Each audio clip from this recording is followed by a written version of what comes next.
भगवतो अरहतो सम्मा सम्बुद्धस् नमो तस्य भगवतो अरहतो सम्मा सम्बुद्धस् नमो तस्य भगवतो अरहतो सम्मा सम्बुद्धस् अनीचावत् संखारा उपादयवधिनो उपजित्वा निरुदन्ति तेषां उपसम्भव सुखो अभिवादनशीलस्य नीचं बुद्धाप्चायनो चत्वारो धम्मा वदन्ति आयुवणो सुखं बलम् एवं मे सुतं एकं समयं भगवा सावित्यं विहरते जेतवने अनाथ पिंडकस्य आरामे अथ वो अंतरा देवता अभिकंताय रतिया अभिकंत्रण केवलटगं निजेतवनं उभासेत्वायन भगवा तेनोपसम कपि उपनिषद्वा भगवन्तम् अभिवादयित्वा एक मंतं 88 एक मंतं ठिता भूषा देवता भगवंतं गाथाय अजमासी बहुदेवा मनुष्या च मंगलानि अचिंतयों आसंगमाना सोथानं बहुभिर्मंगल मूतमं ऐसेवना च बालानं पंडितां सेवना पूजा च पूजनीयानं एतं मंगलमूतमं पति रूप देशवासो च पूर्वे च कतपूर्वता अत समापणेन्दि च एतं मंगलमूतमं बाहुशचं च शिल्पं विनियो च सुशिक्षितो सुभाषितो च या वाचा एतं मंगलमूतमं माता पितुपठानं पुत्रदासस्य संगहो अन्नाकुला च कमन्ता एतं मंगलमूतमं दानधर्मचर्या च आना कानं च संघो अनुवज्जानि कमानि एतं मंगलमूतमं आरती विरति पापा मद्यपाना च संयमो अप्पामादि च धम्मेषु एतं मंगलमूतमं गार्वो च निवातो च सन्तुष्टिः च कंदिता कालेन धम्मश्रवणं एतं मंगलमूतमं खान्ति च शोषचमनं चङ्कसनं कालेन्दमाकाश्चायतं च मंगलमूतमं तपो च विशुद्धिचर्यं च हर्यं सत्सान्दर्शनं दीपानं सचिक्रिया च एतं मंगलमूतमं उभच लोकधम्यै चितं यश न कंपति अशोकं विरजितेवं एतं मंगलमूतमं एतादीशानि कृत्वान् सवन्तं पराजिता सवतं सोति गच्छन्ति तं तेषं मंगलमतिं साधु साधु साधु। अब नीचे को तब पता चलता है। और संविधान की प्रस्तावना में सब कुछ दे दिया है। 2 मिनट की वो संविधान की प्रस्तावना भी मैं आपको बताता हूँ, पढ़ करके उसका 2 मिनट में अर्थ बताता हूँ। हम भारत के लोग भारत को एक संपूर्ण प्रभुत्व संपन्न समाजवादी पंथनिरपेक्ष लोकतंत्रात्मक गणराज्य बनाने के लिए उसके समस्त नागरिकों क्या क्या दिया है? सामाजिक, आर्थिक और राजनीतिक न्याय दिए। समाज में सब बराबर होने चाहिए, कोई ऊंच नीच नहीं होनी चाहिए, ये दम से लिया गया है।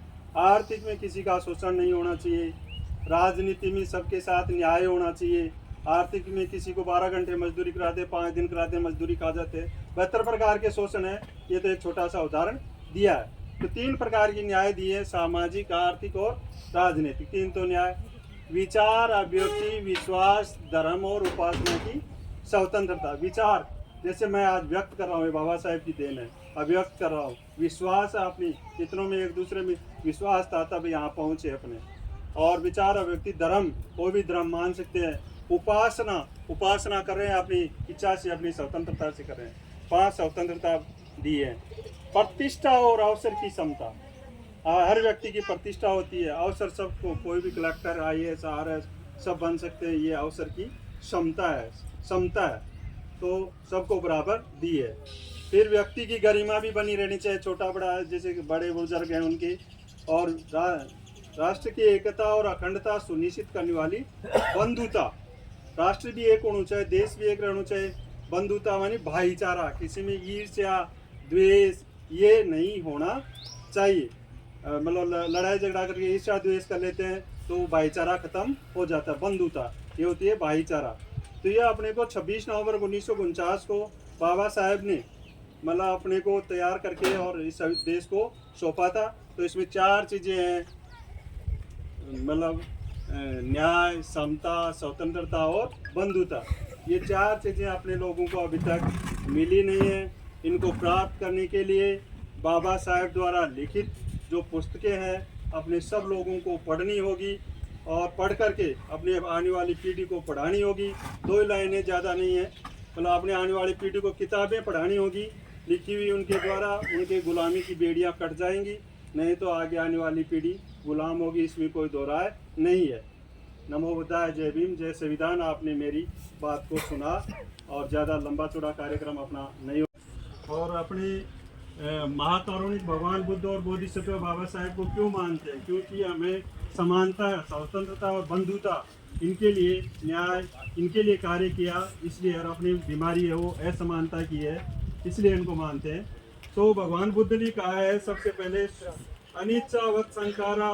पहले तो मैंने क्या किया, नमो तस्से भगवतो अरहतो सम्मा सम्बुद्धस्स। उस भगवान बुद्ध को नमन किया जिन्होंने 2500 साल पहले समानता के लिए कार्य किया था 3 बार, और स्वयं को ज्ञान प्राप्ति हुई थी।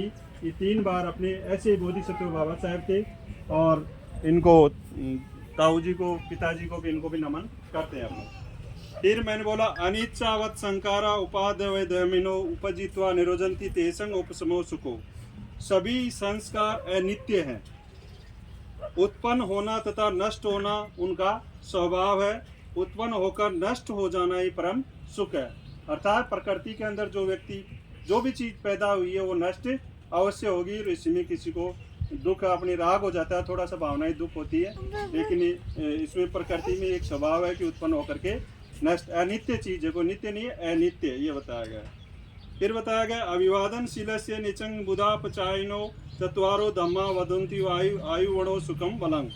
जो अभिवादनशील है, जो सदा वर्दों की सेवा करने वाला है, उसकी 4 बातें बढ़ती है, आयु, सुंदरता, सुख और बल बढ़ता है। तो वर्दों की अपनी की सेवा करनी चाहिए। इसी में है बताया कि एक समय, ये जो उसका अर्थ बता रहा हूँ बार बार रिपीट, एक समय तथागत श्रावस्ती में अनाथ पिंडक द्वारा बनवाए हुए जेतवन विहार में ठहरे हुए थे। उस समय रात्रि के अंतिम पहर में अति सुरूपवान जिज्ञासु व्यक्ति संपूर्ण जेतवन को आलोकित करता हुआ तथागत के पास आया। तथागत कौन? भगवान बुद्ध। और प्रणाम कर करके एक और खड़े होकर के गाथा बोली और तथागत से पूछा कि मनुष्य का कल्याण कैसे हो, कल्याण का मार्ग क्या है। इसके जानने के लिए उन्होंने उनके पास आए और उन्होंने कहा कि मेरे को बताएं। तो उन्होंने ये सूत्र बताए हैं, इन सूत्रों का पालन कर लेंगे तो अपने मानव का कल्याण हो जाएगा। पहला बताया था उसने, मूर्खों की संगति बहुदेवा मनुष्य च मंगलानी अचित्तयु। मूर्खों की संगति न करना, अर्थात बुद्धिमानों की संगति करना और वंदनियों की वंदना करनी चाहिए, ये एक उत्तम मंगल है। अगला था दूसरा, अनुकूल स्थान में निवास करना चाहिए। पूर्व के कुशल कार्यों का संचित होना और अपने को संकल्पित करना, यह भी उत्तम मंगल है। मतलब अनुकूल स्थान पर निवास व्यक्ति को करना चाहिए और अपने कार्यों को संचित करना चाहिए। बहुश्रुत होना, अपने सबकी सुननी चाहिए। शिल्प जानना, कोई भी हाथ को धंधो जानना चाहिए। शिष्ट होना, सुशिक्षित होना और सुभाषित होना, अच्छा बोलना, ये भी उत्तम मंगल है।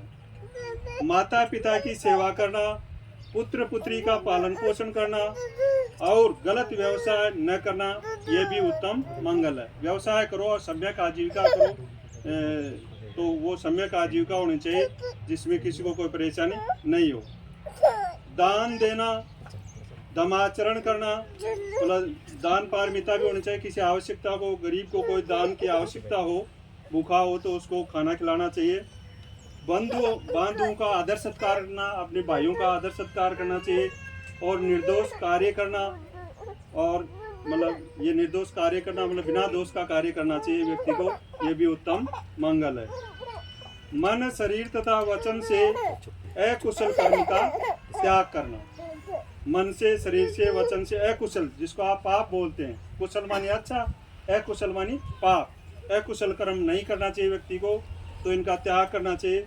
मद्यपान न करना, मतलब नशा नहीं करना चाहिए और धार्मिक कार्यों में तत्पर रहना उत्तम मंगल है।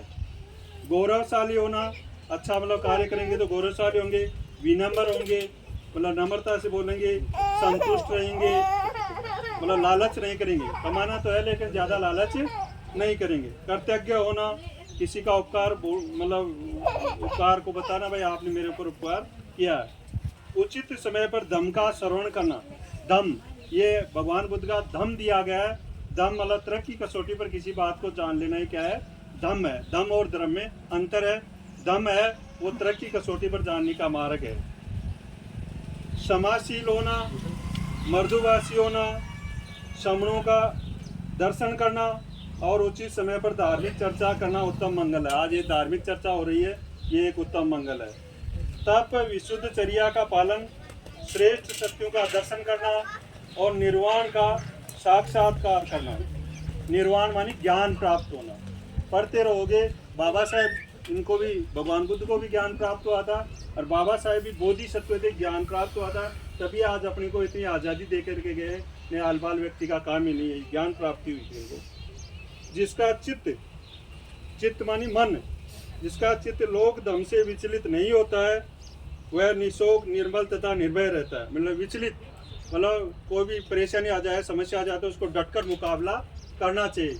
और वो जो विचलित हो जाता है मतलब तो वो अलग होता है। तो निशोक, निर्मल तथा निर्भय रहता है।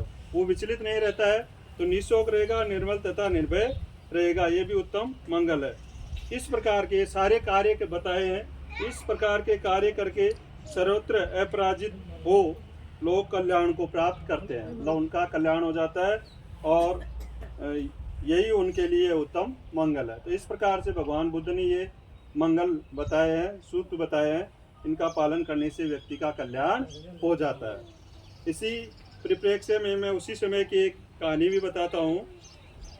भगवान बुद्ध को सम्यक ज्ञान हुआ था। तो सम्यक ज्ञान हुआ था तब एक महिला थी, गौतमी नाम की महिला थी। उसका पुत्र है श्रमदस से ख़त्म हो गया और वो माँ के बेटा ख़त्म हो जाता है, तब उसको बहुत ही दुख होता है। तो छोटा था बेटा, पागल हो रही थी और गांव वालों की मान नहीं रही थी, तो लिए लिए चारों तरफ उसको घूम रही थी। तो गांव वालों में बड़े बुजुर्ग ज्ञानवान व्यक्ति भी थे कि यार भगवान बुद्ध के पास में जो उनको सम्यक ज्ञान है वो इसको संतुष्ट करेंगे। तो भगवान बुद्ध के पास गई, उनको कहा कि आपका बेटा जीवित हो सकता है, आप भगवान बुद्ध के पास जाएं। तो वैसे तो कैसे जाती हो?